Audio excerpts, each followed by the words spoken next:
Welcome everyone to a new episode in FinOps Weekly, and today we don't have a usual podcast. We are going to have a video review with Kiran from FinOpsly. Kiran, how are you?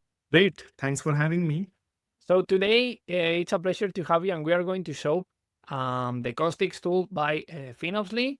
So Kiran, tell us a little bit more about Costix and show us the tool. And excited to be here, Victor. I have been following this channel, and when we look at the evolution of FinOps, and when we look at the maturity, we talk a lot about the shift left mindset. And essentially, what that boils down to is how do you empower the business team? How do you empower the solution architects to be able to estimate and create a solution that is cost aware right from the beginning? So with that mindset, we actually built a complete agentic solution called Costix. And the idea here is for this to be serving as a digital twin for your solution architects or even your product managers for that matter, right? Imagine a scenario where a product manager or a business owner comes to the technical team, so architects, engineering team, and they have a new request to build an application, right?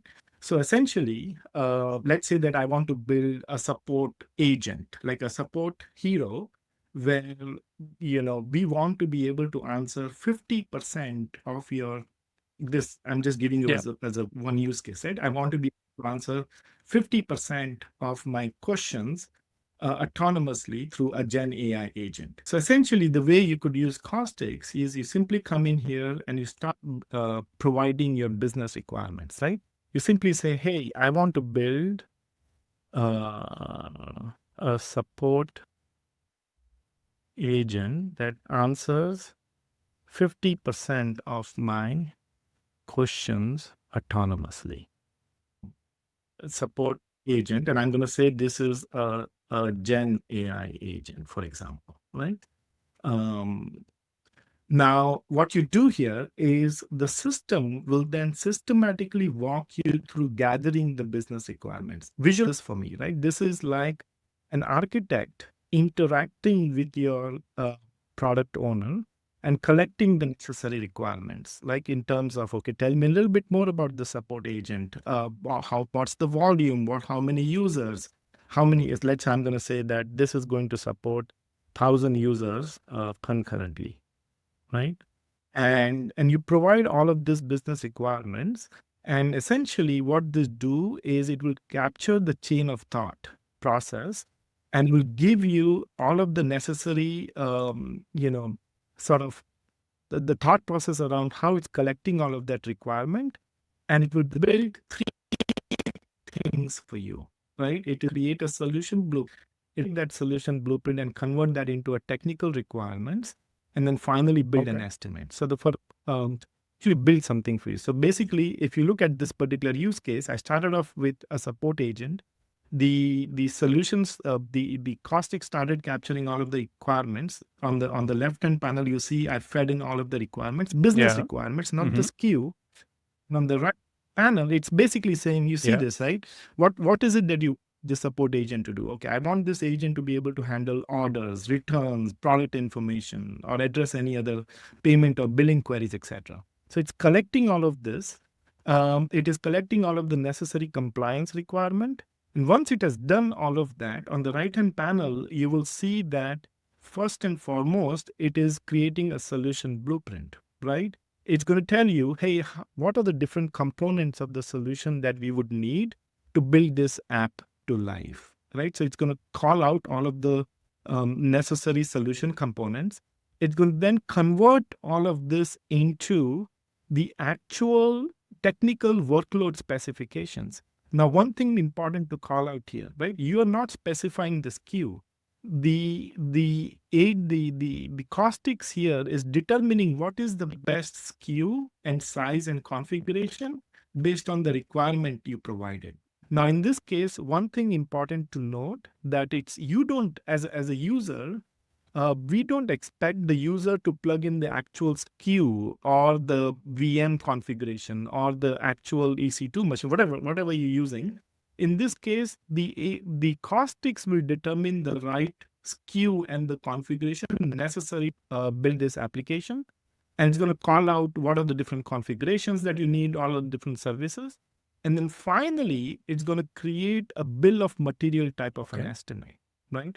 Now, this is critical because think about this. This is not just an estimate built on on-demand pricing, but it's going to honor your negotiated price.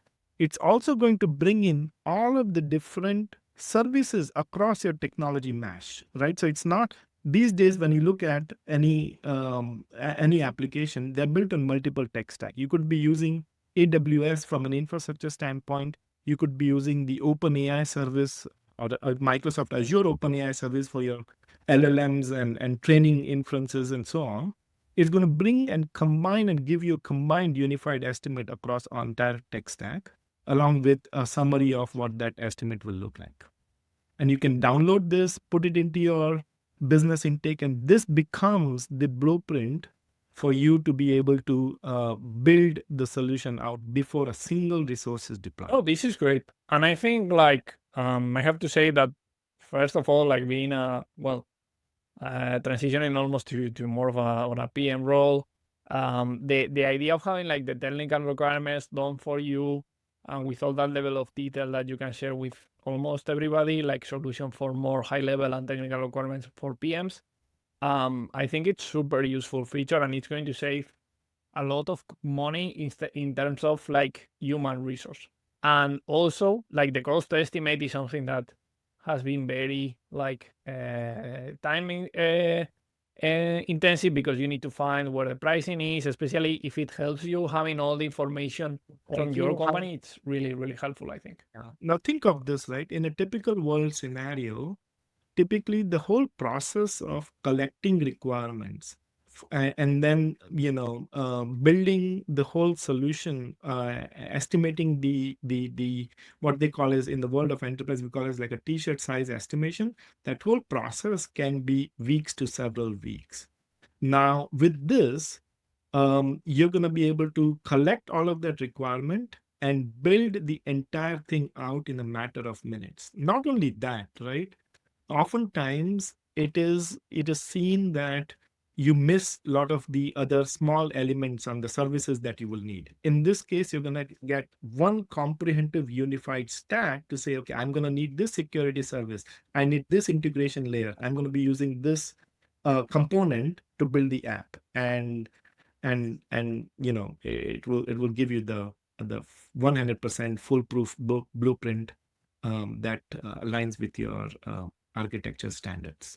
That's interesting. And one question that they have for you is that what do you envision or what do you have more or less in the roadmap that you are going to be adding in this Costix tool?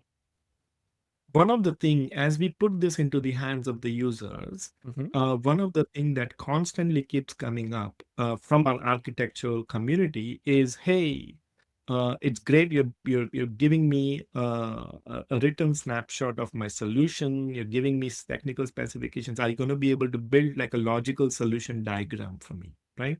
So we are, that's something that we're working on in our backend. And that would be a great enhancement to this, where it actually creates like a pictorial representation of how your app will come to life. Yeah. And if you allow me like one suggestion, I would also include some infrastructure as code generation. It would be like coming from that background. I think that would be like a next step because it will make your blueprint super actionable as well. So that's like absolutely yeah. Right. And that makes sense, right? That's something that we've talked about. So think about, visualize this, Victor. Now it's ready. This business case is approved. And now you want to start building this app. The first and foremost thing is your DevOps engineer will start provisioning all of these services using, I don't know, like Terraform as a code, for example. And a lot of this intelligence can be baked into your VS Code, etc., while you're provisioning the service. And that's how your engineers get to know, okay, by doing this or setting this configuration, I'm expected to spend this much, and all of the contextual intelligence around this. That's something on the roadmap as well. Yeah, that's great. And well, tell us a bit more, just to know more about FinOpsly, what you guys mission it and is, and how people can contact you. When we started FinOpsly, when we look at the enterprise, a modern day enterprise world, we see many companies embarking on the modernization journey. And these days, it's not just about cloud. When you look at the top tier elements of the spend outside of labor, you will see your cloud, data, and AI spend rising up at the very, very top, right? Our mission here is to provide that complete transparency and control to the organization who are in the modernization journey across your cloud, data, and AI ecosystems. By cloud, of course, we mean all of the public cloud. Many companies are becoming cloud native. By data, we talk about the likes of Snowflake, Databricks, BigQuery. Many companies we see are investing quite a bit in that data modernization. And then you've got AI clouds of the world, OpenAI's cloud, etc. So our vision here is to build a unified system of action that will sit on top of your cloud data and AI workloads, and it will help you plan better. It will allow you to map every dollar to your business context, right? It's one thing saying how much did my S3 cost. It's another thing saying I'm spending this much on this particular LOB or teams or applications, etc.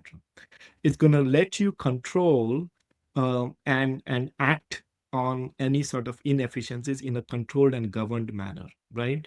So we are investing heavily in that segment where, from an enterprise standpoint, they're going to be able to stop wastage, inefficiency, without disrupting any of their application performance, right?